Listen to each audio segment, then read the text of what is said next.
My biological mother, my parents were both 17, and my biological mother decided to have a saline abortion, which burns a baby inside and out, and then she used to deliver a dead baby within 24 hours. And so after 18 hours of literally being burned alive in my mother's womb, I was delivered alive.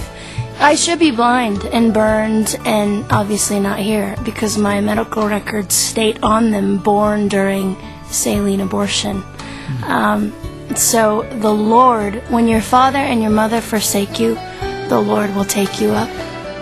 You have not had a relationship with your biological mother at all, have you? No, but we did meet last year. For the first time?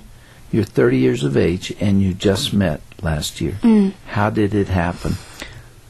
I say this carefully and also mindful of the many women that will be listening who have had abortions, who find it difficult to listen to this broadcast today. I have forgiven my biological mother, and I think that's important for those women to hear. Are those words, or do you mean it? No, I do. I do mean it, yeah. But I was subjected to a very horrendous experience last year. I was speaking to a bunch of kids, and I had spoken all day, and I was greeting people at the end, and it was at the very end that a woman came up and said, "I'm your mother," and basically deal with it.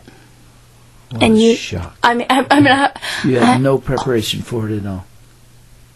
Did she hug you?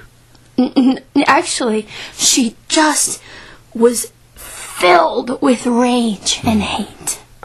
And I immediately began to pray, and in my head.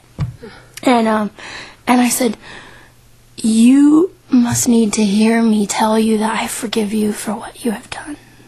I am a Christian." And didn't want forgiveness.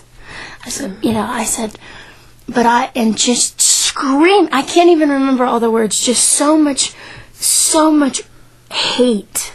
Gianna, can you, in some ways, look inside of her and realize that hate has a cause, has a source? Yes. Inside, she has been wounded by life herself. Right. If we could have followed her through her journey, we probably would understand, not excuse, but understand the pain that she has been through. Yes, but I think the thing that I felt the most was still such a level of disrespect for my very life. At one point in your past, the law said you could be killed in a brutal way. And everyone involved with you wanted that to happen. And you survived. You are one unusual lady. And here you sit, 30 years later, with a smile on your face, testifying to the love of Christ.